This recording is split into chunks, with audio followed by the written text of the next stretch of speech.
Bon, bah écoutez, on va commencer. On va commencer. Tac. Donc voilà, je vous ai fait un petit petit diapo. Comme ça, il y aura plus de photos. Ce sera plus simple pour moi de vous montrer les photos au lieu de faire des manips compliquées sur Streamlabs. Et puis, il y aura un peu plus d'illustrations que d'habitude. Donc au moins, ça permet que ça soit moins lunatique à écouter. Comme ça, il y a un peu plus de trucs à regarder quand j'ai pas les pièces. Donc voilà, on va commencer. Du coup, là, le thème de ce soir, c'est pièces et billets durant la Seconde Guerre mondiale. On va parler principalement, on va faire toute une première partie sur le contexte de la Seconde Guerre mondiale au début. On va parler un petit peu de l'économie française avec les pièces. Je ne vais pas faire ça avec tous les pays parce que c'est trop compliqué. Donc je vais prendre que l'exemple de la France sur les pièces et les monnaies de circulation pendant la guerre. Mais il faudrait faire ça avec tous les autres pays. Et après, on verra les monnaies d'occupation quand il y en a, les monnaies de libération, donc quand les territoires ont été libérés de l'Allemagne nazie, est-ce qu'il y a eu des monnaies spécifiques de transition pour l'économie, etc. Et puis voilà. Et puis forcément, toujours quelques anecdotes. Ah bah Célia, enfin je t'attendais, je me dis quand est-ce qu'elle va arriver, elle m'a promis qu'elle venait ce soir. Il y a peut-être Paul aussi. Bonjour à vous deux. Donc voilà, on va commencer. On va commencer la présentation générale du contexte. Et puis de toute façon, comme d'habitude, hein, si vous avez des questions, vous n'hésitez pas à les écrire dans le chat. Si je peux y répondre tout de suite, je le ferai volontiers. Sinon, on le note dans un coin et puis on fera des recherches soit à la fin du live ou soit un prochain live un peu tranquille pour approfondir nos connaissances et les anecdotes. Donc du coup, la présentation générale, donc à la fin de la Première Guerre mondiale, il y a de nombreux pays, dont l'Allemagne du Troisième Reich, d'Hitler, l'Italie fasciste, et puis le Japon qui ont des ambitions, comment dire, expansionnistes. Je vérifie quand même que ça passe, ouais. Voilà, je vous fais des petites... donc des ambitions expansionnistes et hégémoniques, qui est favorisée par la convergence d'ensemble de tensions et de conflits, euh, parce que voilà, la Première Guerre mondiale a été plus ou moins réglée rapidement et puis pas forcément en faveur de tout le monde. Et du coup, ces différents conflits d'après-guerre vont provoquer la Seconde Guerre mondiale. Il y a notamment un conflit entre l'Italie et l'Éthiopie en 1935, il y a une guerre civile en 1936 en Espagne, la Chine elle attaque le Japon en 1937, et puis l'Allemagne annexe l'Autriche et puis des territoires de la Yougoslavie en 1938.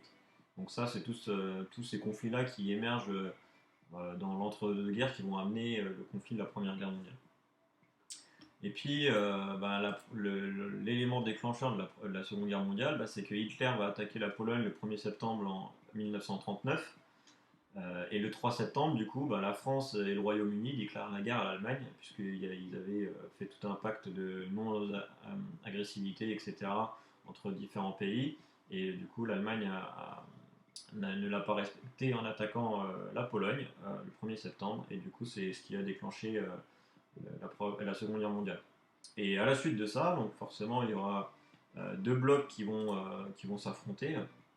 Donc le bloc de l'Axe, qui est mené par l'Allemagne, le Japon, l'Italie et au début l'URSS jusqu'en 1941. Et après, il y a le bloc des Alliés qui est composé de la France, du Royaume-Uni et ensuite qui sera agrandi en 1941 avec l'URSS et l'arrivée des États-Unis. Donc voilà, ça c'est un petit peu le contexte historique qui a amené la Seconde Guerre mondiale. On va parler de la France du coup avec les monnaies de début de guerre en France. Donc si vous voulez, en France, il y a le Front populaire qui est arrivé et ils ont décidé que à partir de maintenant, les monnaies, la valeur métallique de la monnaie sera toujours inférieure à la valeur faciale. Donc ça veut dire que si la pièce elle est en argent et elle vaut 5 francs, le total de poids de l'argent dedans sera toujours inférieur à 5 francs. Alors qu'à l'époque, avant les années 30, on pouvait trouver des pièces de monnaie avec la valeur métallique plus importante que la valeur faciale dessus. Donc avec l'arrivée du Front populaire, ils ont abandonné cette façon de faire entre guillemets sur les pièces de monnaie. Et ensuite, en 38, bah, le franc est même dévalué. Donc ça veut dire que la valeur du franc chute et a beaucoup moins de valeur sur le réseau international et en interne dans le pays euh, en 38. Et du coup, bah, on sent que la guerre va arriver. Il va falloir faire des économies, il va falloir se préparer. Donc du coup, on va utiliser maintenant pour les pièces de monnaie que des métaux vils. En gros, c'est que les métaux qui s'oxydent ou qui rouillent. Et donc ça va être le cuivre, le nickel, le plomb, le zinc, l'aluminium ou le fer. Donc on va plus qu'utiliser ces métaux-là pour produire les pièces de monnaie. Et du coup, on va complètement laisser tout ce qui est monnaie en or, en argent ou de métaux de plus grande valeur. Donc on va prendre un petit exemple. Ah, par contre, je n'ai pas allumé la caméra. Excusez-moi, je vais le faire tout de suite. Je vais vous montrer donc, les exemples des pièces de monnaie qu'il y a en France au début de la guerre. Hop. J'ai oublié d'allumer l'appareil photo. Ceux qui viennent d'arriver dans le chat, vous me dites un petit bonjour, comme ça je vois qui est-ce qui est là. Hop. Tac. Voilà. Hop. Est-ce qu'il y a comme zoom? Non, c'est pas ça. Voilà, hop, comme ça, que je teste, voilà, vous voyez. Donc en gros, en France, ce qu'on retrouve, ça va être des pièces en aluminium ou en cupro-nickel. Et ça va être les pièces de Morlon, c'est le nom du graveur. Donc vous avez ce type de pièces-là, par exemple, vous avez cette série-là de 50 à 5, 2 francs Morlon et puis Lavilliers en aluminium aussi. Donc voilà, là, ça c'est des pièces en aluminium que vous trouvez en début de guerre. Donc voilà, vraiment l'aluminium, c'est des pièces toutes légères que vous pouvez plier, qui coûtent absolument rien à produire. Parce que l'aluminium, voilà, dans l'armement ou quoi que ce soit, ça sert pas à grand chose, comme c'est un métal qui est très souple et qui est pas très résistant. Et vous avez exactement voilà, les mêmes, mais comment dire, en version cupro-nickel, un peu plus solide. Hop, je recadre bien correctement. Donc voilà, ça c'est ce type de pièces qu'on retrouve en début de guerre. Hop, je vous retourne de l'autre côté. On l'avait déjà vu les dernières fois ces pièces-là, mais bon, je vous les remonte. Voilà, avec une Marianne derrière, toujours République française, avec comment dire, liberté, égalité, fraternité qui est toujours inscrit dessus, comme d'habitude. Pour l'instant, ça n'a pas changé. Et avant la guerre aussi, on utilisait encore des pièces en argent, comme je vous l'ai dit tout à l'heure. Il y avait encore les fameux 10 francs et 20 francs Turin en argent, donc c'est ces pièces-là. Voilà, hop, je vais vous sortir l'autre. Ah, salut Trental, bah écoute, je viens de commencer, quoi, il n'y a même pas 2 minutes. T'es à l'heure. Donc voilà, jusqu'en 39, on avait encore ces pièces-là en argent, des 10 francs et 20 francs Turin qu'on utilisait. Mais comme je vous ai dit, ben, tout ce qui est pièces en métaux précieux, on arrête de les produire. Et donc dès le début de la guerre, ces pièces-là en 39 sont arrêtées dans la production pour justement économiser de l'argent et puis pour comment dire, que l'argent soit mis en sécurité. On verra ça un tout petit peu après. Donc voilà pour les pièces françaises. Hop, je vous remets le diapo, voilà. Du coup, comme je disais, voyant la défaite arriver en France et puis que l'Allemagne avançait à grands pas vers la France, on a pris des mesures en conséquence. Et donc, on a essayé de mettre tous les métaux précieux, comme je vous l'ai dit, en sécurité. Et c'est là qu'on va. Le Morlon, c'est du bronze alu, pas du cupro-nickel. Ah, pardon, excuse-moi, mince. Je me suis peut-être trompé sur mes notes, excuse-moi.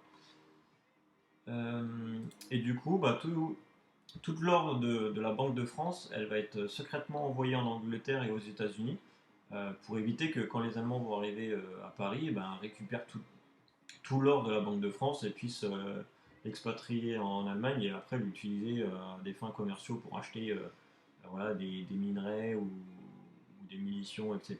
Et puis s'enrichissent pour la guerre. Donc la Banque de France a voilà, extradié son or secrètement pour que voilà, il puisse être en sécurité dans un pays alliés à la France pour mettre cet or en sécurité. Mais le problème, c'est que comme l'or n'est plus à Paris, ben Paris ne peut plus produire de pièces parce qu'il n'y a plus de gage d'or. Donc ça veut dire qu'en fait, si vous voulez, en France, toutes les monnaies qui circulent, et ben, elles sont l'équivalent du stock d'or que le pays a.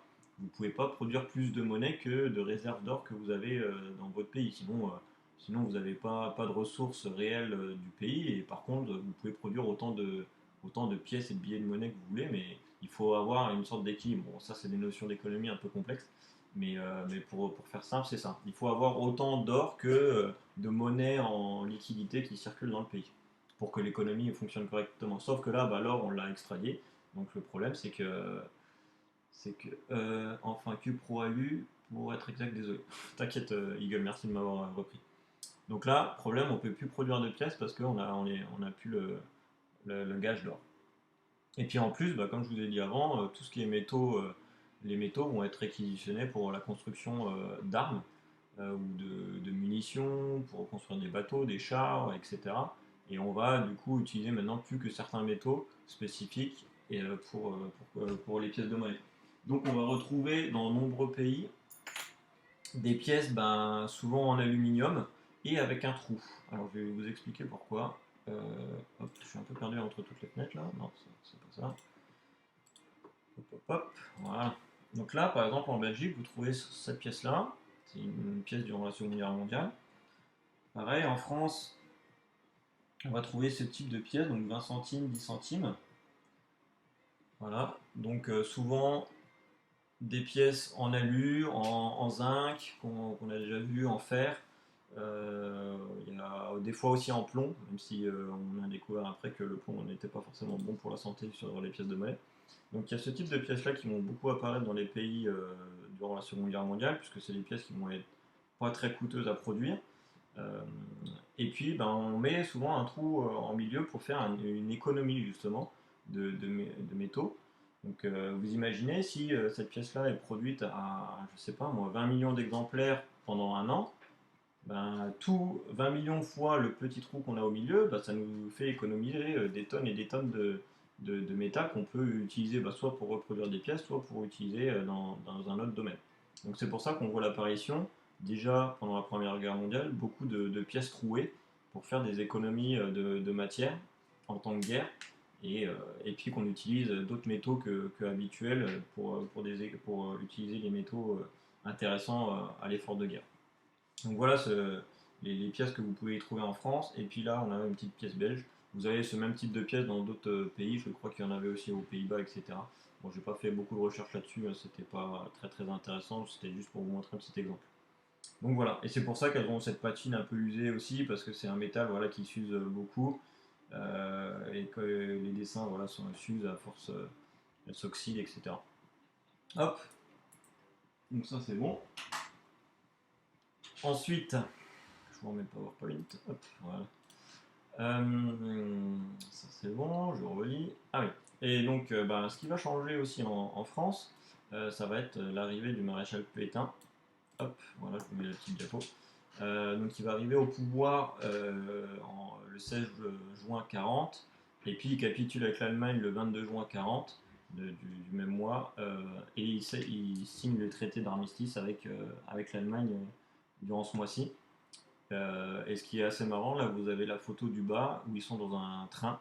Et en fait, si vous voulez, l'Allemagne, par vengeance de la France de la Première Guerre mondiale, c'est dans ce même train que l'Allemagne avait signé l'armistice de la Première Guerre mondiale. Et les Allemands ont décidé d'emmener le maréchal Pétain dans ce même lieu-là pour lui, à son tour, faire signer l'armistice dans ce fameux train où l'Allemagne avait perdu la Première Guerre mondiale.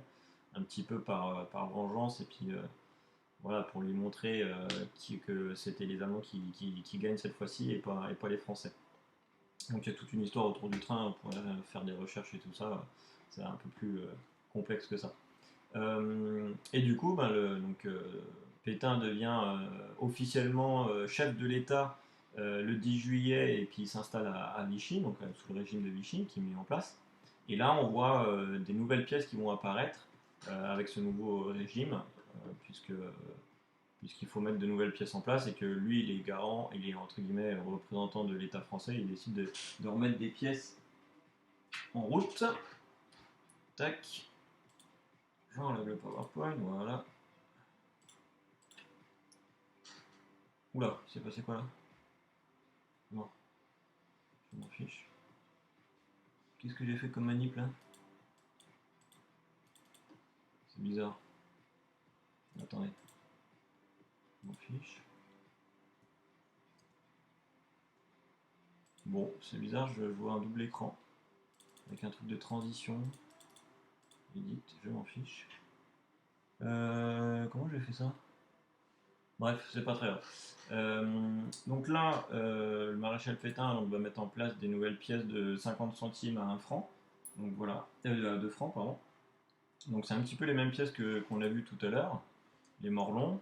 Sauf que cette fois-ci, eh ben, il y a la nouvelle devise de la France, qui n'est plus liberté, égalité, fraternité, mais la devise du maréchal Pétain, qui est travail, famille, patrie, sur les pièces. Et puis l'autre côté, on a pu notre fameuse Marianne de représenter, mais il y a marqué non plus République française, mais État français, et puis on a le bâton du maréchal avec la faucille. Et là, c'est des pièces en aluminium, toujours par économie et puis par utilité première pour les pièces de monnaie. Donc voilà, ça c'est des pièces que vous retrouvez en France dès que le maréchal a mis le régime de Vichy en place. Donc c'est des pièces que vous pouvez retrouver très facilement dans des vides-greniers ou quoi que ce soit, hein, c'est pas très rare. On disait que oui, la 5 francs Pétain. Je vous raconte vite fait l'histoire. Pétain a voulu produire une pièce de 5 francs à son effigie en plus des pièces courantes que je viens de vous montrer en aluminium. Sauf que l'Allemagne n'a pas voulu parce qu'il trouvait que c'était un peu trop un objet de propagande, trop à l'effigie de la France, etc. Alors qu'eux étaient plutôt les occupants de la France. Ouais. Et donc du coup c'était un peu complexe. L'atelier de frappe a été aussi déménagé entre Paris et le sud. Donc ils ont quand même fait les pièces, mais au dernier moment, bah, les Allemands n'ont pas voulu. Donc ils les ont laissés pendant 3 ans aux oubliettes dans l'atelier de frappe. Et puis avant la fin de la guerre, bah, les Allemands, sentant la défaite, ont commencé à repartir en Allemagne. Et ils ont pris les pièces avec eux, non pas pour les utiliser, mais pour les refondre après et l'utiliser comme utiliser le métal pour faire d'autres choses, hein, ou le revendre. Et du coup, les pièces ont été embarquées sur une péniche. Cette péniche-là a été bombardée pendant qu'elle naviguait en Belgique. Et toutes les pièces du général, du maréchal Pétain de 5 francs ont coulé. Et elles ont quasiment toutes été retrouvées depuis. Mais il y a une très faible quantité de ces pièces-là, là, donc, que vous voyez en haut, et qui sont assez rares. Donc on parle de la fameuse 5 francs du maréchal Pétain, qui vaut très cher, donc c'est cette pièce-là. Et il y a eu aussi beaucoup d'essais, parce qu'il y a eu une sorte de concours de lancer pour savoir quelle pièce on allait faire. Et les pièces en essai sont aussi assez rares. Donc voilà pour la petite histoire encore sur les pièces du maréchal Pétain. Donc forcément, l'Allemagne va fixer des conditions à la France par rapport à son économie, plutôt à son avantage, puisque le taux de change entre le franc et le Reichsmark de l'époque, c'était 1 mark égale 20 francs. Ce qui n'était pas le cas avant. J'ai pas réussi à trouver le taux de change entre les deux monnaies avant guerre. Donc, donc ça veut dire que voilà, avec un mark, on avait l'équivalent de 20 francs. Du coup, c'était plutôt en faveur de l'Allemagne et des Allemands que des Français. Et en plus, cette faveur-là économique de taux de change, c'était sans compter que les Allemands pouvaient faire des réquisitions à foison en France et puis avoir des frais d'occupation. Ils appelaient ça des frais d'occupation quand ils étaient sur le territoire. Donc ils avaient économiquement tous les avantages par rapport à la France. Et puis, forcément, en tant que guerre, il n'y avait plus beaucoup de monnaie, l'économie devait continuer quand même, et les Français devaient encore continuer à se nourrir, acheter des choses pour la vie quotidienne. Donc ils ont mis en place, comme vous le connaissez, les tickets de rationnement. Voilà, qu'on peut retrouver là, par exemple en photo, donc les tickets de rationnement ou les coupons, ça s'appelle aussi les coupons, pour la population. Et donc avec tout ce système de rationnement, etc., il y a eu beaucoup de marchés parallèles qui ont été mis en place. Il y a des imprimeries clandestines qui ont vu le jour, non pas pour faire des faux billets, parce que c'était trop difficile de faire des faux billets, mais plutôt de faire des faux coupons pour avoir justement plus de coupons et plus de possibilités d'acquérir de la nourriture, etc. Et puis, ben, on a aussi un peu remplacé l'économie avec les pièces de monnaie et les billets par plutôt le troc. Si moi je suis agriculteur et que j'ai beaucoup de patates, ben, je vais les troquer avec un autre agriculteur contre d'autres marchandises, etc. Donc, en fait, au fur et à mesure, les pièces et les billets n'existaient plus parce qu'il n'y en avait pas de nouvelles. Et puis, les Français et la population avaient fait en sorte de ne plus en avoir besoin avec les conditions de la guerre, quoi.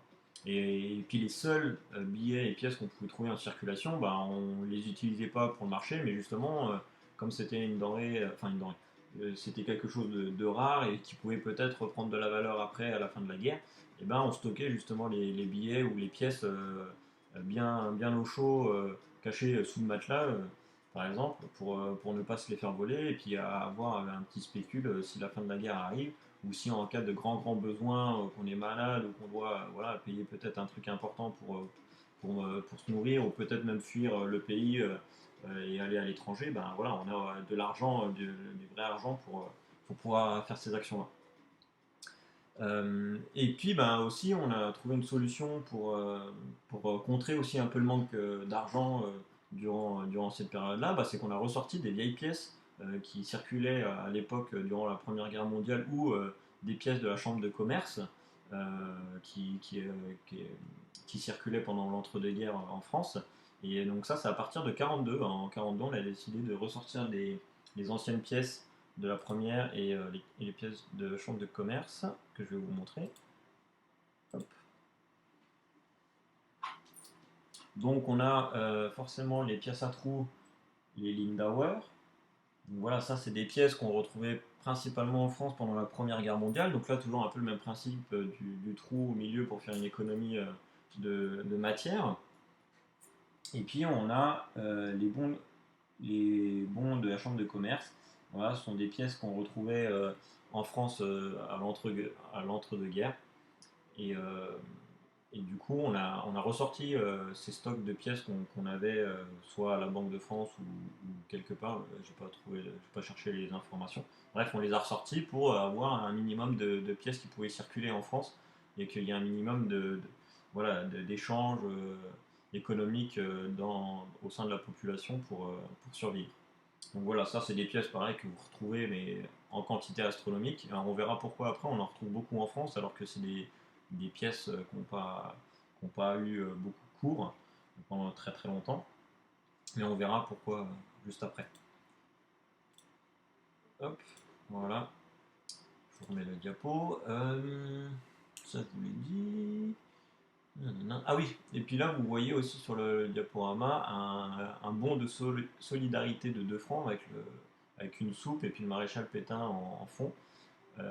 En fait, c'est des bons qui ont été mis en place durant 41-44 par le maréchal et en fait, si vous voulez, c'était un petit peu des bons qui étaient distribués à la population, un petit peu comme des bons ou des tickets restaurants à la mode Resto du Cœur pour les gens les plus démunis ou alors qui avaient des avantages par leur métier, etc. Et ils pouvaient l'utiliser justement pour s'en servir en tant que monnaie.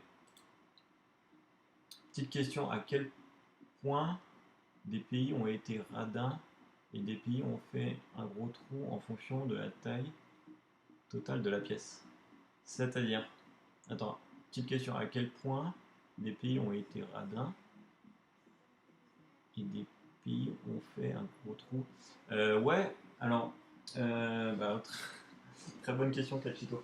Alors attends, je vais te montrer un truc.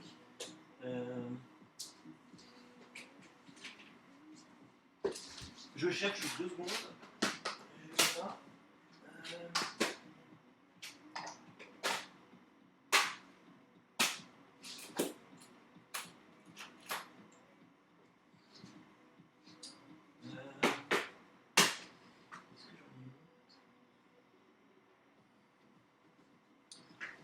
Alors en fait, là par rapport à la pièce que je vais te montrer, tu vois par exemple à celle-là, tu vois que le trou est beaucoup plus gros. Enfin, il est beaucoup plus gros, il est quand même un peu plus gros que nos trucs français. Donc ça par exemple, tu vois, c'est une pièce, comment dire, belge, hein, c'est ça? Que je me trompe pas. Afrique de l'Ouest.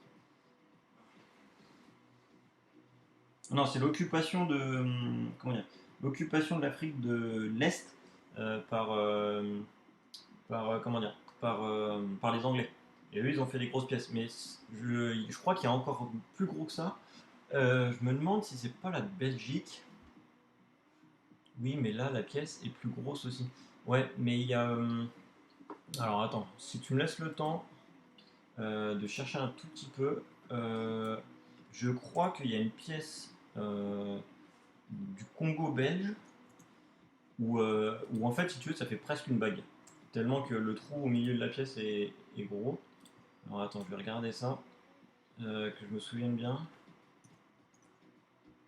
Euh, je vais regarder. Je crois que c'est la pièce de Congo belge. Si quelqu'un a l'info dans le chat, il me semble qu'il y a un pays africain qui a une pièce assez grosse, un peu comme celle-là, mais le trou est quasiment est énorme et ça ressemble plus à une bague qu'autre chose. Euh, attends, je cherche vite fait sur Numista si je vois quelque chose. Mais là, je tombe que sur des trucs qui m'intéressent pas. Ou alors, c'est peut-être une. Alors, existe-t-il des petites pièces avec des gros trous? Les pièces asiatiques, non? Comme la Chine ou le Japon. Ben, après, les pièces asiatiques comme la Chine ou le Japon, la Chine, c'est des trous carrés. C'est pas plus gros que les trous là comment dire, par rapport au. Alors attends, je vais regarder sur Congo République, Démocratique, Yopirek. Ah, salut Romain, bienvenue sur le live. Non, je confonds peut-être avec un autre pays. Parce que là, ils ont bien des pièces à trous. Alors c'est peut-être une île, mais je sais plus. Écoute, Cachito, je ferai des recherches. Je vois la pièce, mais impossible de me souvenir de où elle vient exactement. Euh, euh, je crois que c'est une île. La forme ce soir. Ouais, écoute, ça va bien, Romain et toi? Bah tiens, attends. Comment je vais pouvoir faire? Je vais te montrer. C'était pas une pièce du Commonwealth. Ouais, peut-être bien, je me montre d'une petite île. Alors regarde, je vais te montrer un truc. Source de capture de fenêtre. Hop, hop. Je vais te montrer ça tout de suite, Antoine. Numista, c'est où? Fenêtre prise de vue en direct, c'est pas ça. Il y a tellement de trucs aussi. Tranquille, je mange sur le balcon. Ah, bah, profite bien, écoute.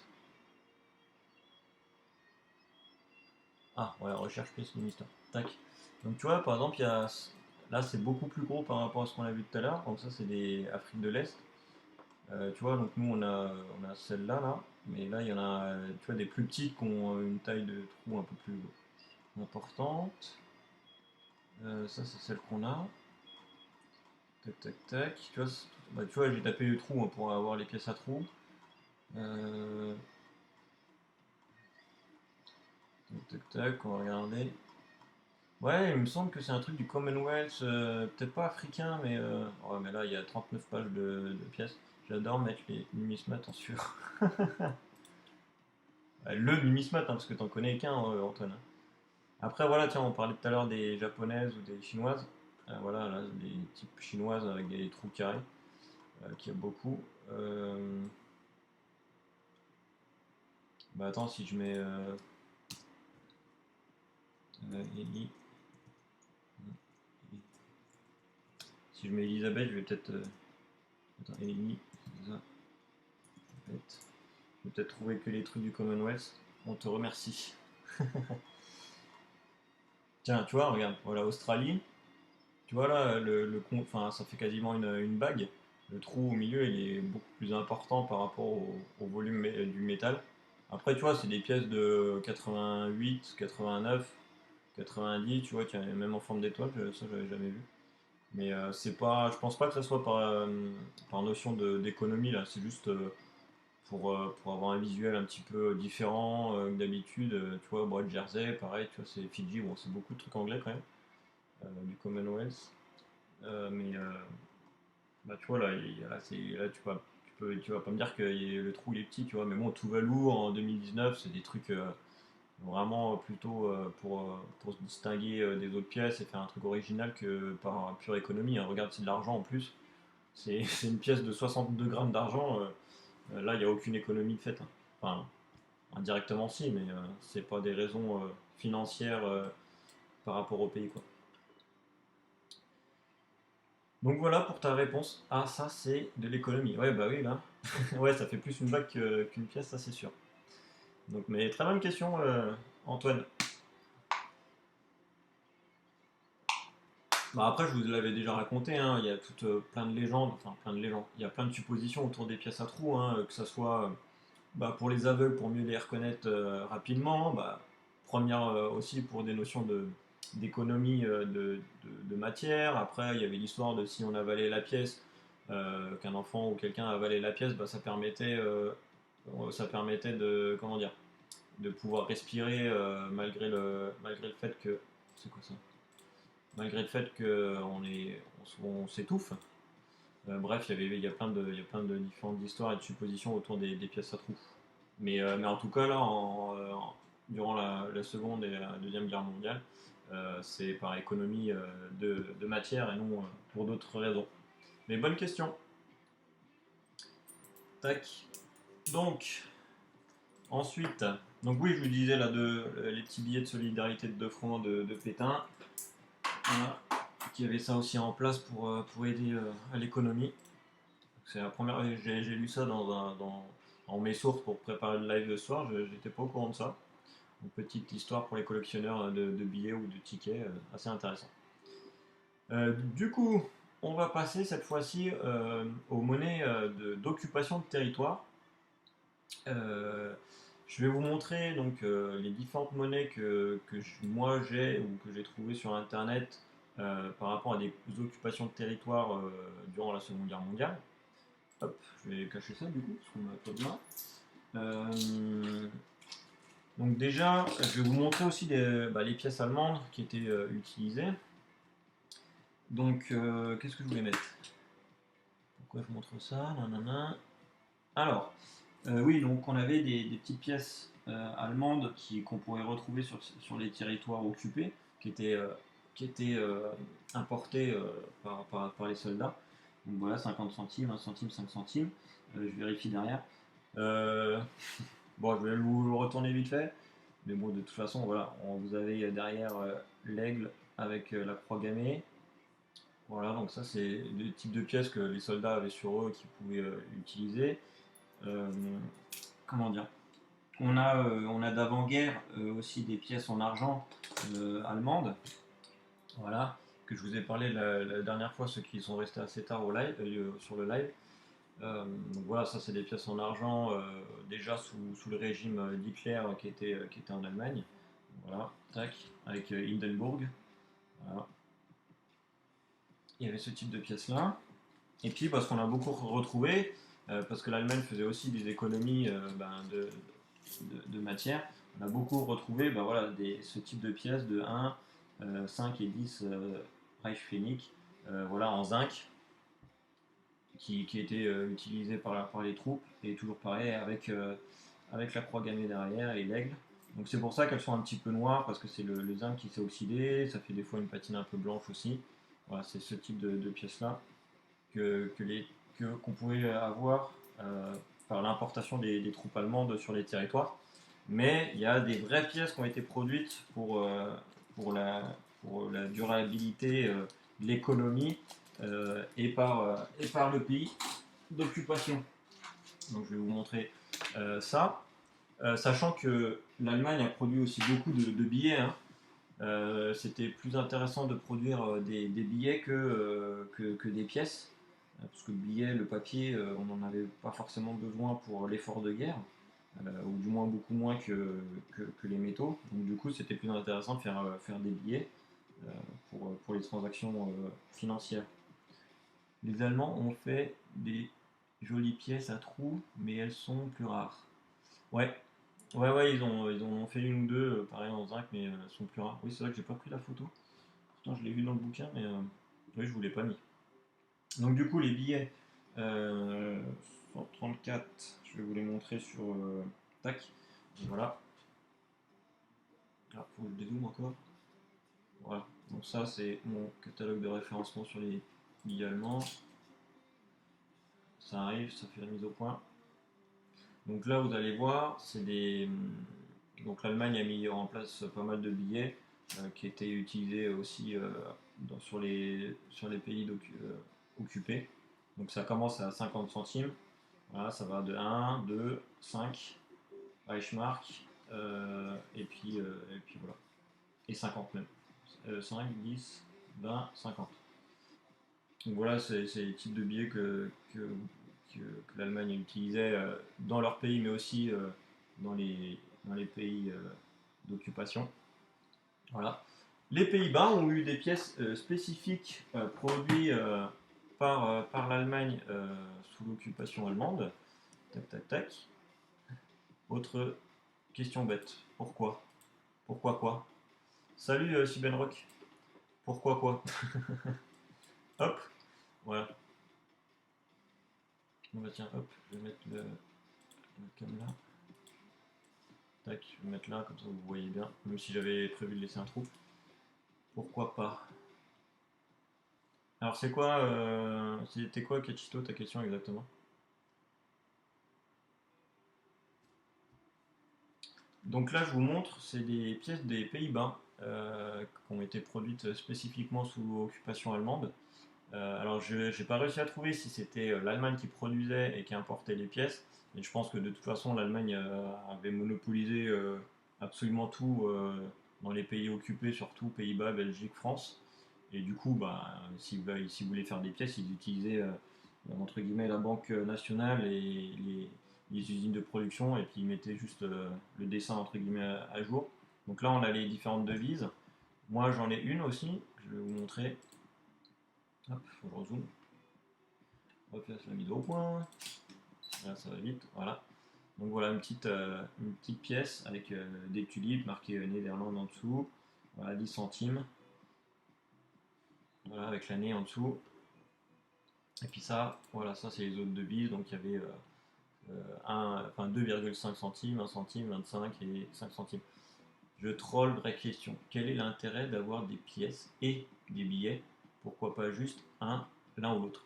Ben, si tu veux, enfin, les pièces, c'est plutôt pour tout ce qui était centimes, hein. Là, les pièces que je te montre, c'est que des centimes. Il n'y a pas de valeur unitaire de, comment dire, mince, de, oh, je cherche, du pays, si tu veux. Enfin, en gros, là, c'est que des centimes, donc t'as pas un marque ou un franc. C'était juste les centimes, sachant qu'il y avait eu voilà, des gros problèmes économiques, donc tu pouvais pas acheter non plus grand chose avec les centimes, et comme on disait, les pièces ont disparu parce que avec ces petits centimes-là, tu pouvais quasiment rien acheter, ou il fallait en avoir beaucoup pour faire une unité.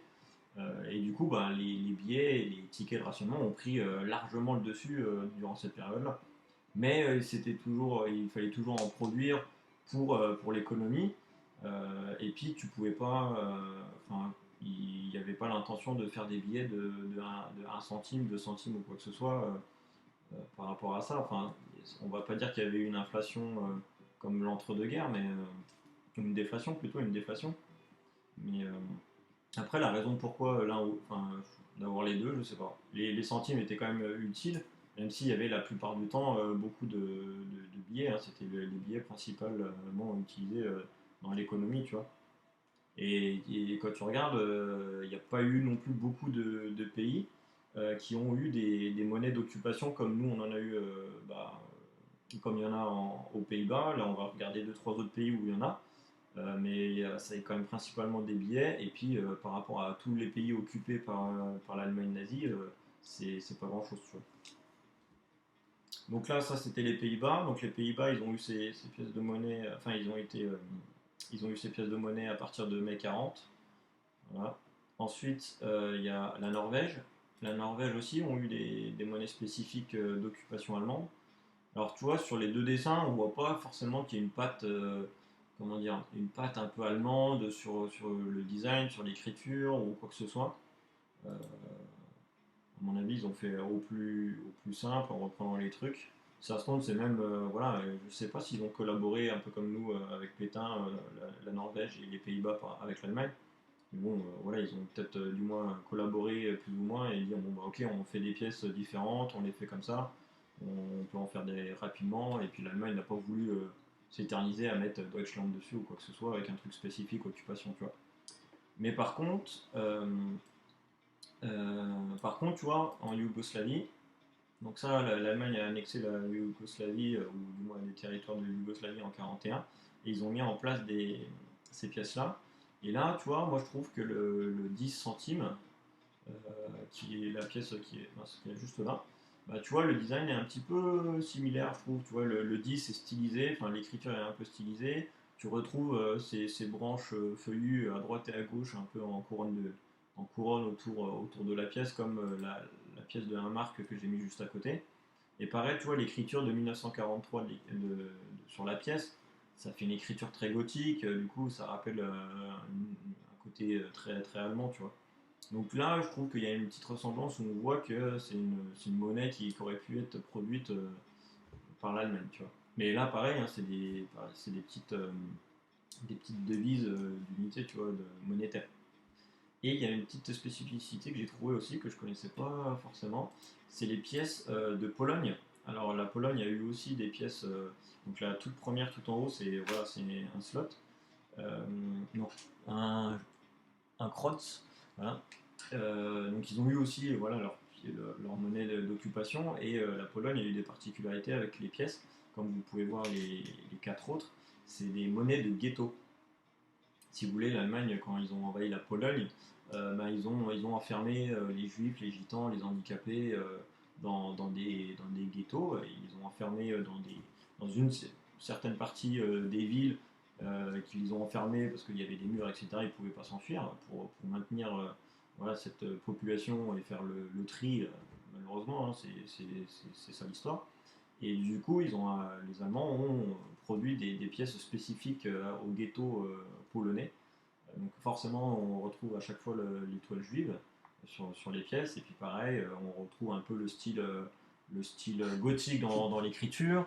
Et puis il y a même marqué, bah, c'est des pfennig, donc ils ont même l'unité monétaire allemande. Enfin, là, on reconnaît bien la monnaie d'occupation un petit peu spécifique. Et ça, j'étais pas au courant enfin, avant mes recherches. Donc je sais pas si vous connaissiez ces pièces-là. Mais voilà, c'est des pièces d'occupation allemande en Pologne, spécifiques à l'utilisation dans les ghettos. Ensuite, on a une petite pièce que je vais vous montrer, que j'ai. Il n'y a pas que l'Allemagne qui a envahi et occupé des pays pendant la Seconde Guerre mondiale, il y a aussi l'Italie. Et l'Italie a occupé l'Albanie. Et je vais vous montrer des pièces. Tac, voilà. Alors on reconnaît bien l'aigle particulier à double tête de l'Albanie, mais avec marqué Albania en dessous. Par contre, quand on regarde de plus près, bah, on a des francisques là à côté qui rappellent, comment dire, bah, Franco, voilà, le dictateur italien. Et puis derrière, voilà, hop, on a Emmanuel III sur les pièces de monnaie. Donc là, pareil, on a toutes les. J'en avais entendu parler, mais j'en ai jamais vu. Trantal, tu parles des trucs des monnaies des ghettos, c'est ça? Ah, salut Mathieu. Donc là, c'est voilà, c'est des pièces d'occupation italiennes en Albanie. Donc là, pareil, là j'ai quoi? Moi j'ai la 20 centimes et un lek. Il y a toutes les devises, enfin il y a toutes les centimes, etc. C'est Mussolini, le dictateur italien, pas Franco. Ah oui, Franco c'est Espagne, qu'est-ce que je dis? Oui, c'est du ghetto, excuse-moi, Trentel. Donc oui, oui, Mussolini, voilà, là c'est 1939, et puis l'autre à côté, tac tac tac, 41, il me semble. Ouais, c'est ça, 41. Donc voilà, l'Italie qui était en Albanie pendant un certain nombre d'années. Non. Hop. Et puis il y a le Japon qui a aussi beaucoup été s'agrandir au niveau territoire et aller voir les voisins pour occuper leur pays. Donc là, je vais vous montrer voilà, ça, ce qu'on a. Et le Japon, hop, voilà. On retrouve des pièces que vous voyez ici. Ça, c'était pareil en alu et en zinc éteint quand le Japon a occupé les Indes néerlandaises. Il y avait aussi la Somalie pour l'Italie, non. Ben peut-être, mais j'ai pas trouvé de traces de pièces ou de billets par rapport à ça, spécifique à la Somalie. Après, j'ai regardé sur Minista, mais j'ai pas, je t'avoue que j'ai pas trouvé grand-chose dessus. Donc du coup, j'en ai pas parlé, mais je vais sûrement oublier, hein. Après, là, pareil, on parle vite fait du Japon, mais tout ce qui est Seconde Guerre mondiale au niveau du Pacifique avec les Américains et les Japonais, j'en aborde pas, je vais pas beaucoup en parler. Donc du coup, là, ouais, le Japon qui récupère le territoire des Indes néerlandaises, donc avec les pièces de monnaie que vous voyez, et aussi avec le billet lequel, tac tac tac, avec le billet marron, le dernier, où c'est marqué en néerlandais dessus, gouvernement japonais, etc. Donc les Japonais, eux, ont mis des monnaies en place, mais par contre, ils ont gardé la langue du peuple qui habitait ou qui était habitué à avoir une certaine langue depuis certaines années. Donc le néerlandais dans ce cas-là, ou l'anglais pour les billets qu'on va juste parler après. Donc c'est assez marrant de voir marqué gouvernement japonais écrit en néerlandais, c'est assez surprenant. Le billet vert, c'est quand le Japon a été sur le territoire tac tac tac de des Philippines. Non, non, qu'est-ce que je voulais dire Birmanie. Voilà, le billet vert, c'est la Birmanie. Donc, pareil, à l'époque, c'était une colonie britannique qui a été récupérée par le Japon. Ils ont toujours marqué The Japanese Government, One Rupee. Et puis au-dessus, c'est les Philippines. Pareil, c'est les Philippines, ça appartenait aux États-Unis. Et ils ont récupéré ce territoire-là, ils ont marqué The Japanese Government. Et là, c'est les centavos, c'est les pesos. Donc ouais, des différentes monnaies aussi d'occupation, plutôt du côté de l'Atlantique, et non pas sur le territoire européen. Mais ouais, Trentin, tu me rappelleras, à la limite, on regardera quand même sur Internet si on trouve pas des monnaies par rapport à l'occupation de la Somalie avec l'Italie. Mais c'est vrai que j'ai pas trop regardé les pays africains avec ça. Bon, on en reparlera un peu après avec De Gaulle, etc. Mais pas avec l'Italie. Et écoute, en faisant mes recherches sur les visuels des pièces et tout, je suis pas tombé sur ça. Donc, après, peut-être parce qu'elles sont pas sur Nimista, etc. Mais enfin, bref.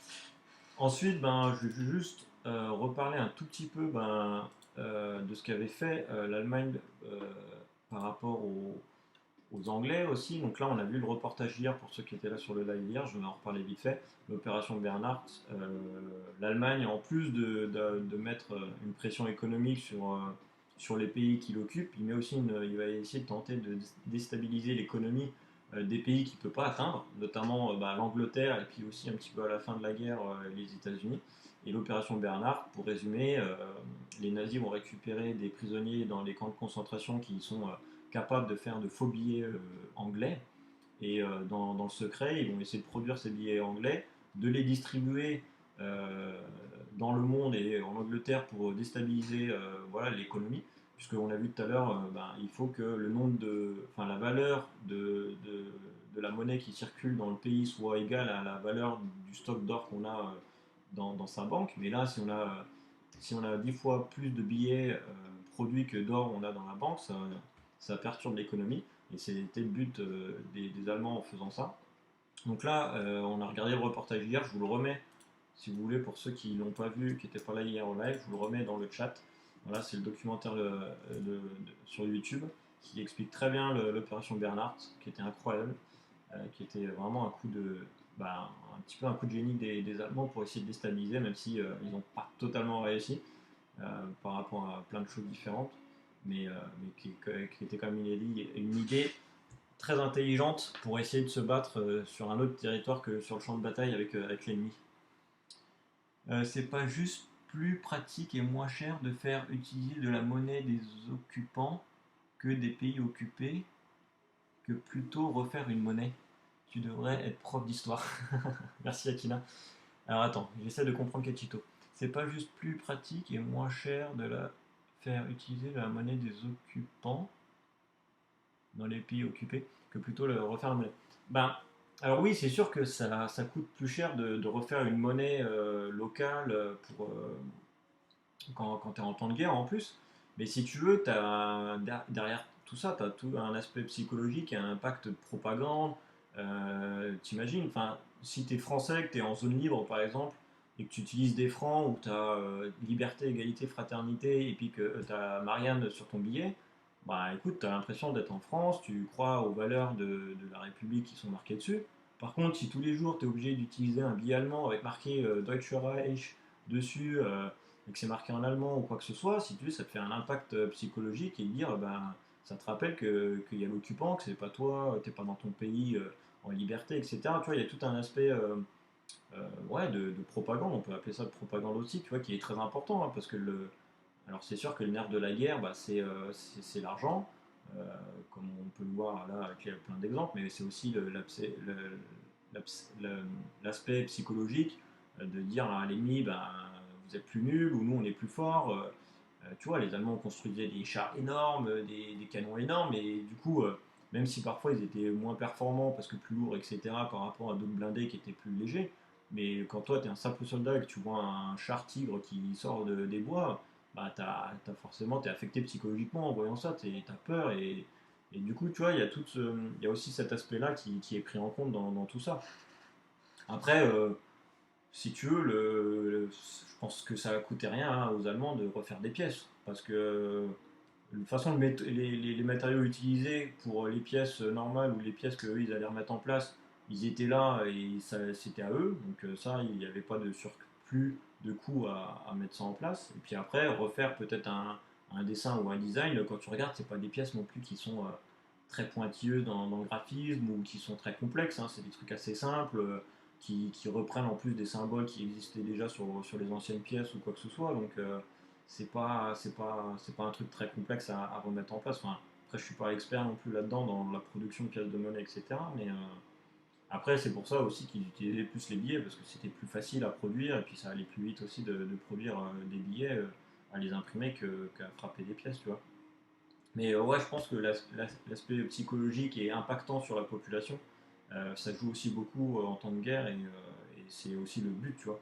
Parce que si tu occupes un pays, mais que la population n'a pas l'impression que sa vie a changé ou qu'il soit entre guillemets soumis, bah, ça sert à rien, quoi. Alors que là, je peux te dire que ça casse le moral. Hein. Je crois que les métaux utilisés pour les monnaies d'occupation venaient directement du pays occupé, donc l'occupant ne perd pas grand-chose. Ouais, bah c'est ça. Hein. Donc, ouais, je pense pas que. De toute façon, s'ils l'ont fait, c'est ils avaient pas de raison de pas le faire. Ou en tout cas, ils y perdaient pas au champ, ça c'est sûr. Mais bon, quand tu regardes, il n'y a pas tant. Tu vois, tous les pays de l'Est qui ont été envahis par l'Allemagne, on retrouve que des traces de ces monnaies-là en Yougoslavie et en Pologne, tu vois, c'est pas non plus, non plus énorme, tu vois.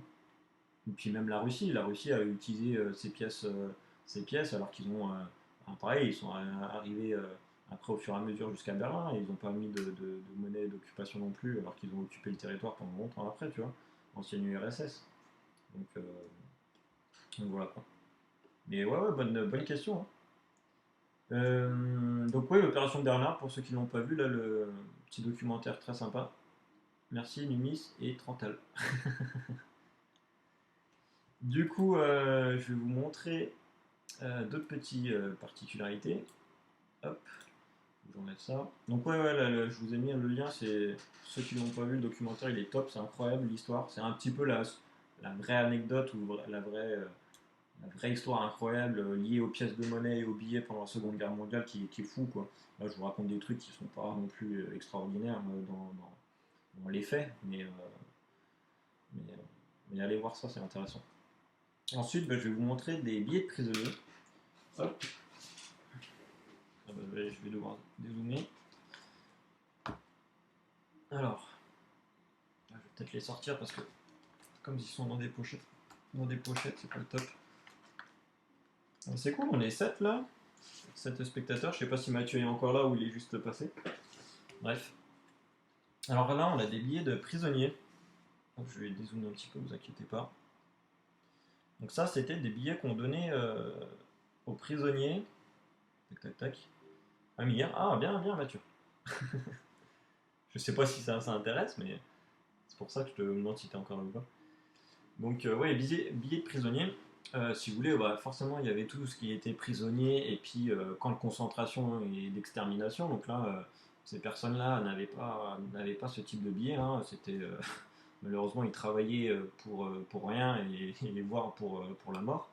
Par contre, voilà, il y a eu au début de la guerre aussi des camps de prisonniers, soit des opposants politiques à l'Allemagne, au Troisième Reich ou différents voilà, collabos qui ont été arrêtés ou aussi voilà, des gens réquisitionnés en France pour aller travailler dans des camps de travail en Allemagne pour différentes raisons politiques, etc.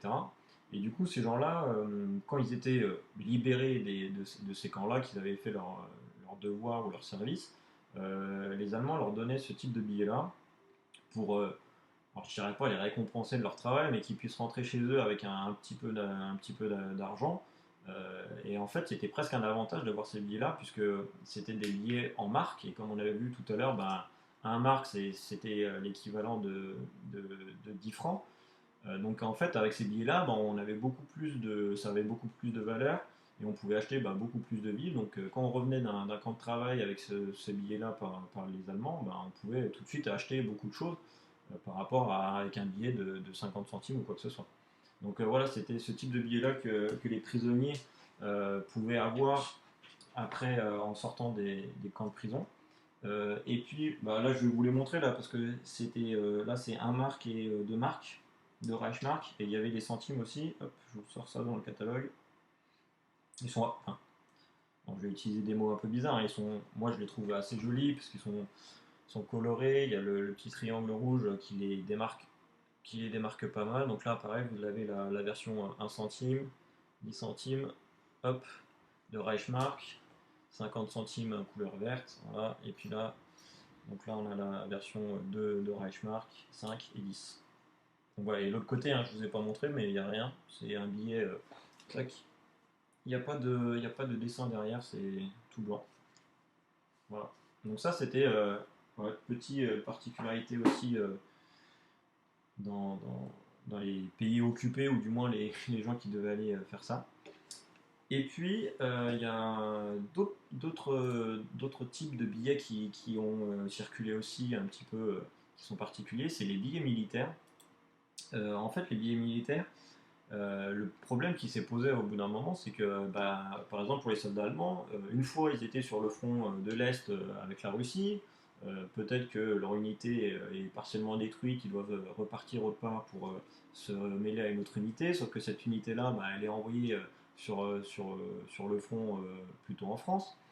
Et du coup, bah, ces militaires-là, à chaque fois, bah, certes, ils avaient leurs billets peut-être allemands qu'ils pouvaient utiliser, mais à chaque fois, bah, ils devaient reconvertir avec les billets, enfin, la devise locale, etc. C'était compliqué, comme ils voyageaient beaucoup. Et du coup, l'Allemagne a produit des billets spécifiques aux militaires qui étaient voilà, réservés aux militaires, qui pouvaient utiliser dans les casernes spécialement et qui pouvaient aussi utiliser bah, sur les territoires qui étaient occupés par l'Allemagne, mais qui étaient réservés uniquement aux militaires. Donc là, je vais vous montrer, j'en ai trois billets allemands, et puis je vais vous montrer aussi un billet anglais, donc qui n'est pas d'époque, mais c'est pas très grave. Donc voilà. Donc voilà, ça c'est des billets militaires allemands. Donc voilà, là c'est 1 centime, 5 centimes et 10 centimes. Donc toujours pareil, c'est avec enfin, l'Allemagne, l'aigle et la croix gammée. Derrière c'est un billet tout simple, hein. Et ces billets-là, voilà, le soldat pouvait l'avoir sur lui et puis l'utiliser un petit peu n'importe où dans les casernes ou sur les différents pays où il était mené à être.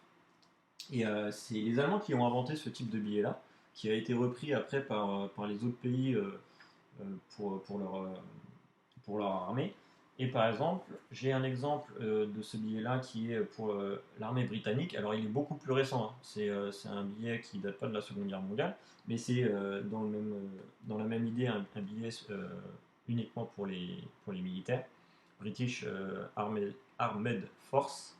Donc là on voit que c'est marqué sixième génération, enfin sixième série, donc c'est la sixième série qui existe depuis la création. Donc forcément, ça ne date pas de la Seconde Guerre mondiale, même si j'ai pas réussi à trouver de date exacte de quelle époque il date. Mais voilà, là on a des New Pounds, on a 50 New Pounds pour un soldat britannique, à mon avis, qui pouvait pareil utiliser dans les casernes, dans les différents endroits du monde où il allait, et avoir un peu d'argent sur lui.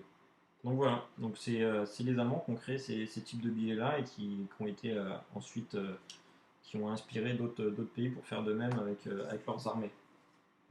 Je sais pas, et je vous avoue que j'ai pas fait beaucoup de recherches là-dessus. Je sais pas si en France des billets militaires ça existait ou ça existe encore. Je pense pas que ça existe encore. Peut-être qu'à une certaine période ça existait. Peut-être avec la guerre d'Algérie.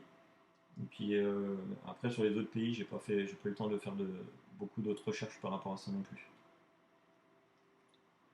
Donc là c'était ah bah attendez, je crois que j'en ai. Hop, pareil dans mon bouquin, je vous montre les autres versions des billets militaires parce que moi j'en ai que. Voilà. Hop. Donc là, toujours pareil, on a toujours les codes couleurs pour les différentes valeurs. Et puis là, on avait les pièces de un marque et 2 marques, voilà, en orange, rose. Et puis là aussi, pareil, avec 5. Et puis l'autre côté, on a 10 et 50. Hop, j'essaie de cadrer. Voilà, donc ça, c'est les billets militaires allemands pour la Seconde Guerre mondiale. Les restes des billets que j'ai pas. Ensuite, de quoi je vais vous parler? Ah oui, donc ensuite, donc là, on a vu tout ce qui était billets d'occupation. Là, on va voir qu'est-ce qui a été mis en place financièrement à partir de la libération. Je crois qu'il y avait le billet de la trésorerie aux armées pour les Français. D'accord. Pendant la Seconde Guerre mondiale, du coup? Parce que je t'avoue que j'ai pas, bon, je suis pas j'ai pas non plus faire des mille et des cents de recherche. Ah.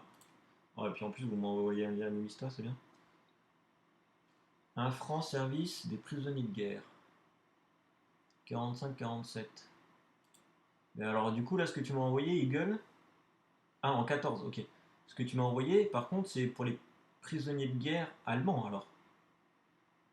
Parce que là, quand je vois 45-47. Attends, il y a peut-être marqué derrière. Cette monnaie n'est valable qu'à l'intérieur des dépôts des camps et des chantiers de prisonniers de guerre.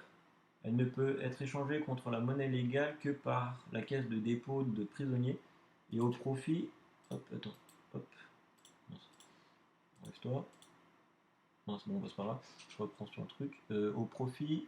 Où est-ce que c'est? Au profit des personnes dûment accréditées par les commandants de dépôt. Ok, bah tu vois, je connaissais pas ça. Oui, Première Guerre mondiale.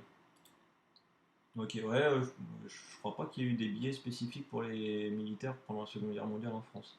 Mais là, du coup, ce que tu m'as envoyé, là, Eagle, c'est pour les prisonniers de guerre allemands en France, puisque c'est des bons pour 5 francs.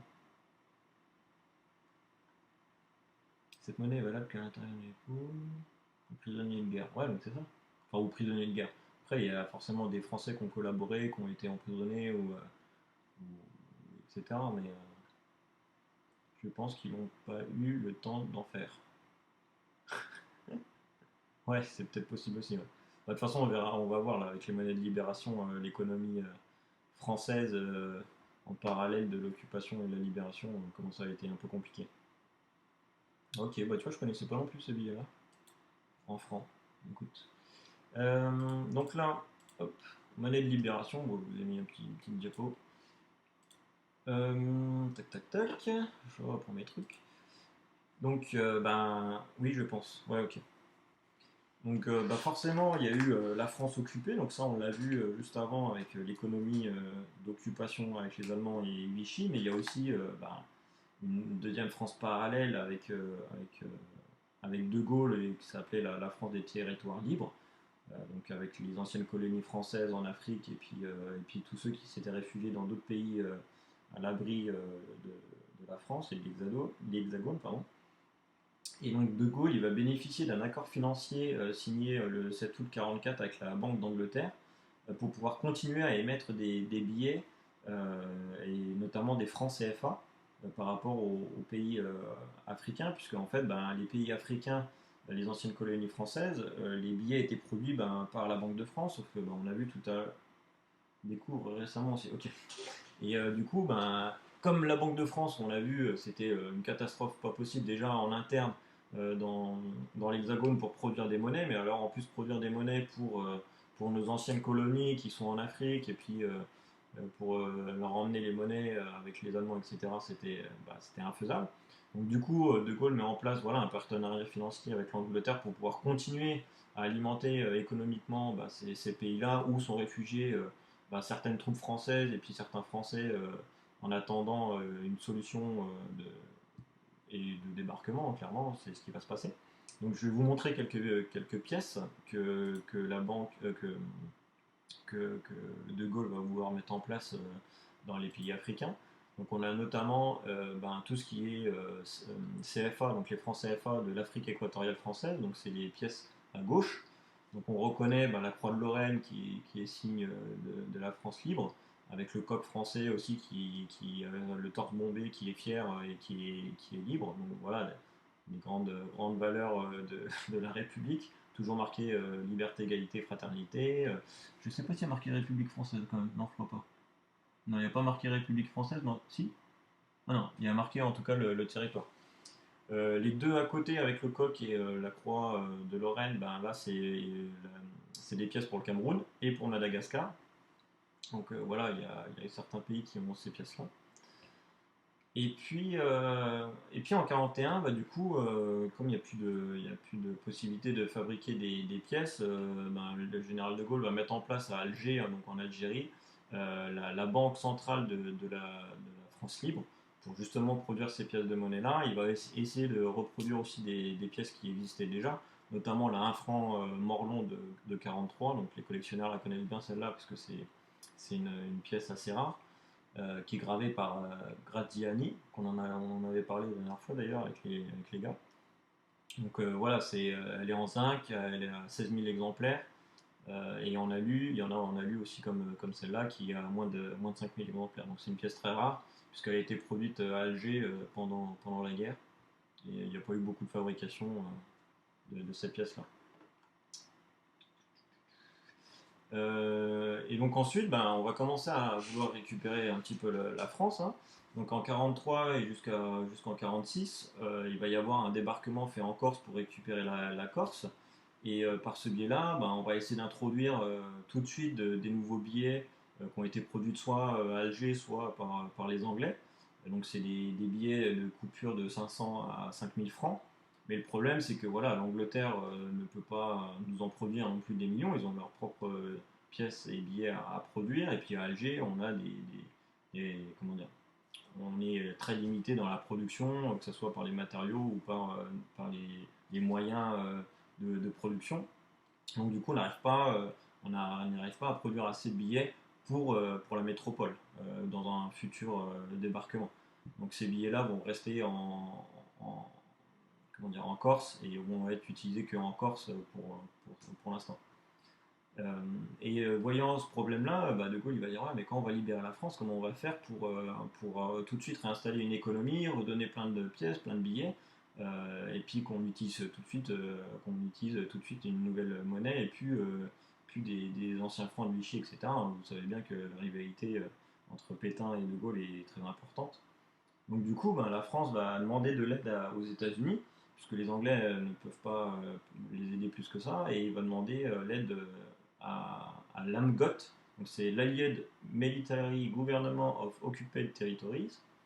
Et du coup, les États-Unis vont commencer eux aussi à produire des pièces et des billets pour la France dans l'objectif de sa libération.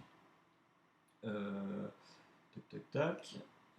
Et puis les États-Unis savent très bien que c'est important, parce que dès qu'on va libérer la France, il va falloir tout de suite relancer l'économie, il va falloir reconstruire tout de suite les bâtiments, etc., pour s'installer, entre guillemets, sur un certain temps, pour pouvoir, voilà, que les troupes américaines en France soient correctement installées et puissent résister aux Allemands et aux assauts jusqu'à les repousser en Allemagne. Et sachant que les États-Unis avait aussi des petits plans derrière la tête après le débarquement sur la gestion des territoires européens après la libération. Donc ils avaient aussi vu au-delà de la victoire.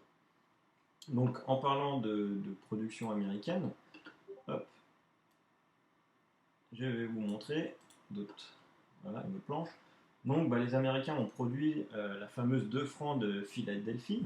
Donc c'est la pièce que vous voyez tout en haut, euh, qui a été produite en 1944. Il y a eu aussi un modèle pour la Belgique. Alors je ne sais pas exactement si c'est les Américains, il me semble que c'est les Américains qui ont produit aussi les 2 francs belges. Pareil, donc je vous l'avais dit la dernière fois, c'était des monnaies qu'on donnait aux soldats américains pour le débarquement, qu'ils puissent tout de suite avoir de la monnaie avec eux pour s'ils avaient besoin d'acheter des vivres dans l'immédiat. Et puis ça permettait aussi, grâce aux soldats, de tout de suite implanter une nouvelle monnaie rapidement. Et comme eux, ils allaient se disperser partout en France, tout de suite disperser facilement la monnaie avec eux. Donc on a les billets, les pièces, on a fait que des 2 francs. Là, on s'est pas embêté à faire des petites coupures de centimes, etc. On a plutôt après produit des billets. Donc là, vous voyez deux types de billets. On a le format carré, que vous voyez tout en haut, ou le format un peu rectangulaire. Donc ça, c'est des billets produits par les États-Unis, où il y a marqué France, 5 centimes ou tant de francs. Mais c'est des billets produits par les Américains. Et les billets, ça allait de 2 à 1000 francs. Voilà, je cherchais le truc. Et eux, par contre, les billets ont été produits à Boston, pas à Philadelphie, mais à Boston. Donc on les reconnaît très facilement parce qu'au dos, il y a un beau drapeau français bleu, blanc, rouge. On les reconnaît aussi parce qu'ils ont cette couleur verte du dollar et puis cette forme rectangulaire avec les enluminures sur les bords qui nous rappellent voilà, le dollar. Et donc ces billets-là ont été emmenés en France.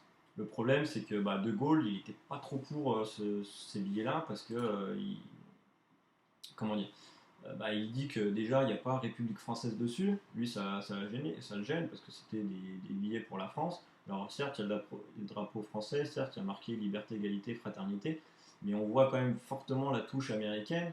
Et un peu comme les Allemands, on voit que les Américains veulent impacter l'économie française avec leur touche et pas que ça soit De Gaulle avec la République française, etc., qui reviennent sur les pièces et qui soient voilà, en faveur de Gaulle, mais plutôt en faveur des Américains.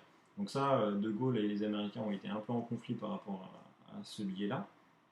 De Gaulle, il dira même que voilà, c'est un franc étranger, donc ça n'a pas de valeur en France puisque c'est un franc qui vient de l'étranger, c'est pas un franc français. Il dira même ça dans ses mémoires. Et le problème, c'est que aussi les locaux, enfin la population, elle va pas aimer ces billets-là. Elle aura aucune confiance de ces billets américains. Donc ils vont avoir du mal à les accepter, même s'ils n'ont malheureusement pas le choix de les prendre quand les Américains leur donnent pour les payer soit de la nourriture, soit pour prendre leur voiture ou quoi que ce soit pour l'effort de guerre, entre guillemets. Et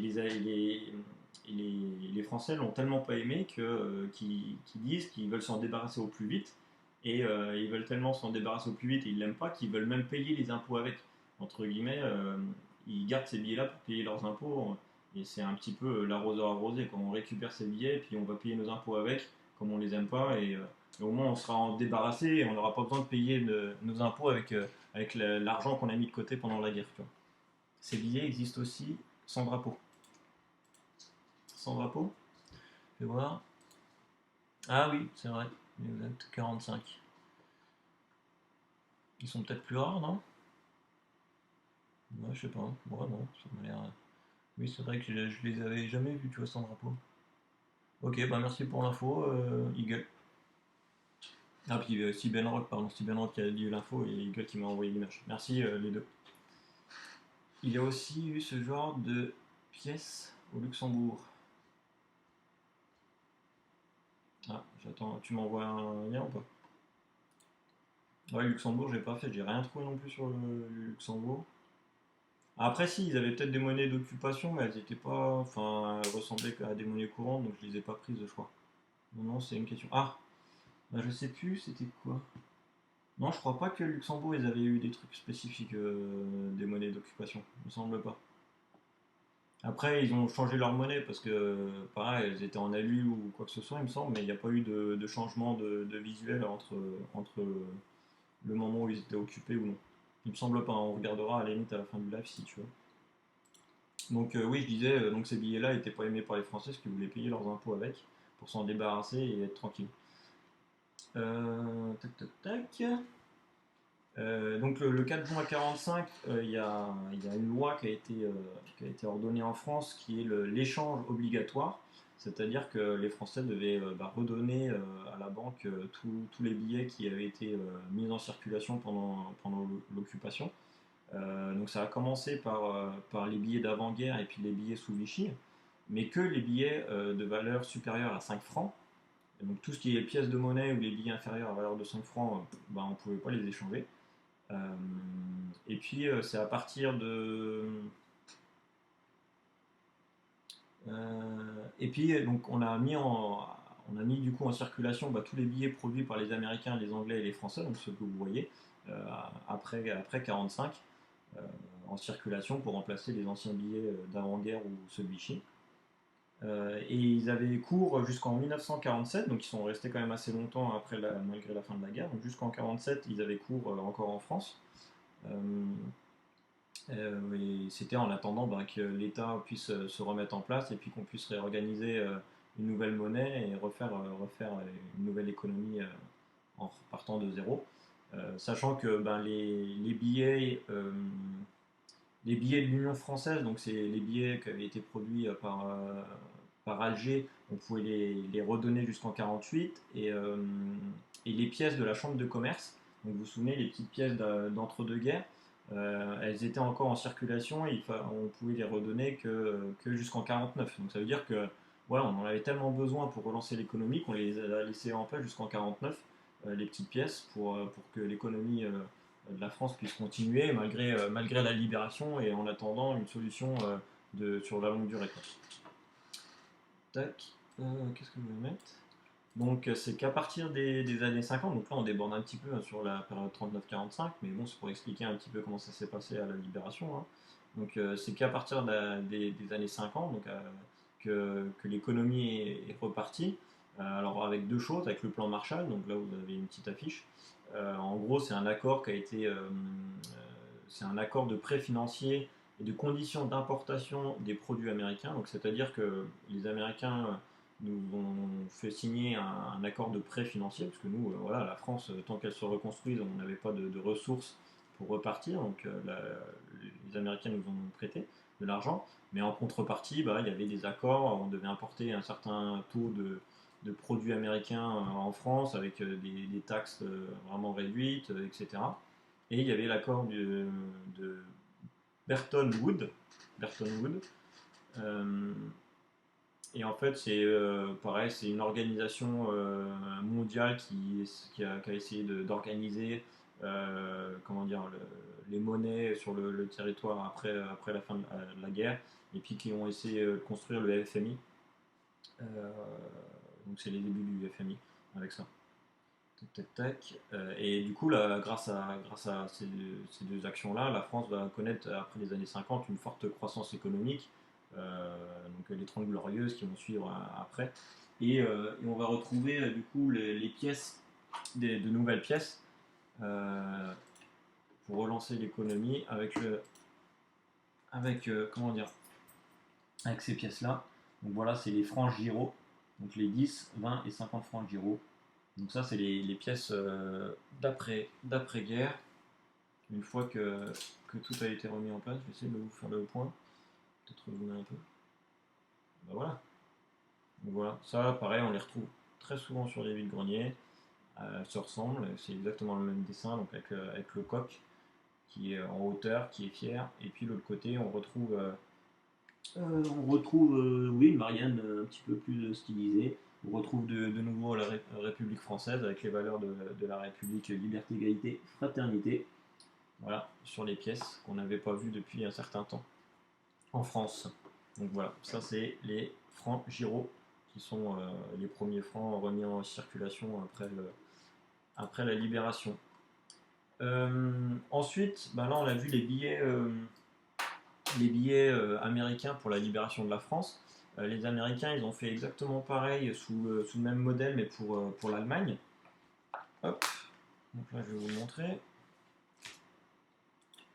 Donc là, moi j'en ai un pareil en vrai.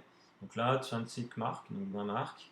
On retrouve voilà, ce style du dollar avec les enluminures, avec ce côté vert. Hop, je vais le dézoomer un peu. Forcément, la forme rectangulaire qui nous fait penser au dollar. Et puis bon, derrière, voilà, un dessin. Et là, voilà, on voit Ayrton Militaire Behörde. Donc ça, c'est l'autorité militaire des Alliés. Donc voilà, donc comment dire, les Américains vont produire ce type de billet pour l'Allemagne. Je vais vous montrer les autres vite fait. De toute façon, ils se ressemblent un peu tous, hein. Bon là, par contre, ils n'ont pas mis le drapeau allemand derrière, je vous rassure. Voilà, ils ont mis le M de marque, mais ils n'ont pas mis le drapeau allemand, ou ni nazi. Donc voilà, il y a eu forcément comment dire, le format carré comme on a eu en France pour les plus petites devises. Voilà. Après, bon, il y a eu des couleurs spécifiques en fonction des années, etc. Et puis le format rectangulaire, donc là, 50 marques, etc. Donc ils ont fait ça pour l'Allemagne. Et puis ils ont fait ça aussi, on a des billets de libération pour d'autres pays. Donc, je vous en ai. Voilà. Donc là, en couleur, on a un billet de libération autrichien. Pareil, qui a été, je pense, produit par les États-Unis. Donc ça, c'est lors de la libération de l'Autriche par les troupes alliées. Donc ils ont produit des billets tout de suite pour relancer aussi l'économie autrichienne. Donc là, c'est des 1000 shillings. À côté, on a un billet de libération italien. Alors je sais pas, par contre, si c'est aussi les États-Unis hein, pour les deux. J'ai pas réussi à trouver de source qui expliquait qui avait produit ces billets-là. Alors est-ce que c'est les Anglais ou est-ce que c'est les États-Unis, ça je sais pas. En tout cas, un des deux. C'est quoi le titre de ton livre, s'il te plaît? Alors, en fait, c'est un livre de CGB. Attends, mince. C'est un livre CGB. Je vais te raconter l'histoire de ce livre. C'est assez simple. Je suis allé à Paris, je suis allé dans un magasin de pièces pour regarder les pièces. Je sais même plus pourquoi je traînais dans Paris. Du coup, je suis allé dans le quartier des finances pour voir les magasins de pièces. Et puis, sur le comptoir du magasin, il y avait une pile de ce livre-là qu'on pouvait récupérer gratuitement. Et en fait, comment dire, c'est un livre CGB et c'est billet spécial Allemagne. Et en gros, c'est un bouquin qui répertorie tous les billets allemands. Donc ça part de quelle année 1880, tu vois. Et puis ça va, donc ça fait 1880, Première Guerre mondiale, Deuxième Guerre mondiale. Bah, il y a les billets militaires, les billets de prisonniers. Après, tu as les billets d'après-guerre en Allemagne avec l'Allemagne de l'Est, l'Allemagne de l'Ouest. Tu as aussi les billets de la réunification, je crois. Oui, je crois que tu as les billets de réunification, oui, c'est ça. Tu as les Deutschmark avant l'euro. Et puis tu as toute une partie à la fin où tu as tous les billets, tous les Notgeld. Enfin, tous. Alors, pas tous, hein, il y en a tellement, mais c'est tous les Notgeld qui sont triés par ville. Et tu as une grosse quantité de Notgeld, oui, dans toutes les villes allemandes. Et donc je l'ai eu gratuitement dans un magasin. Après, je sais pas si tu peux le réacheter ou quoi que ce soit. Tu vois, c'est 2012 et c'est le bouquin CGB billet 61. Ah, là, tu vois pas, mais en gros, c'est billet 61. En gros, c'est des bouquins qui sortent quand ils ont fait des ventes, etc. Ils répertorient un peu comment dire, les valeurs. Donc là, voilà. Donc je sais pas si tu pourras le retrouver. Moi j'étais bien content de l'avoir parce qu'il me sert beaucoup et comme moi je collectionne pas mal les billets allemands, etc. C'est assez cool de l'avoir, mais je sais pas si tu peux le racheter en tout cas. Donc voilà pour l'info, Eagle. Je disais, donc oui, ils ont fait les billets de libération autrichiens et Italie. en plus de la France. Je sais pas si dans d'autres pays il y en a eu, j'ai pas eu de traces de ça en tout cas. Et je voulais vous parler d'une petite pièce. Donc là, c'est une pièce du Canada, de 5 centimes, enfin 5 cents du Canada. Et en fait, cette pièce-là servait à l'effort de guerre. Et puis, elle a été produite vraiment dans les dernières années après le débarquement pour soutenir les troupes. Et ce qui est assez intéressant, bon là, je pourrais pas le vouloir parce que moi j'ai la mienne, j'en ai une. Mais le problème, le détail est trop petit.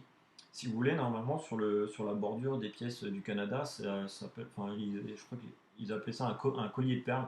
Donc en gros, ça fait plein de petits points pour décorer le tour proche du bord de la pièce.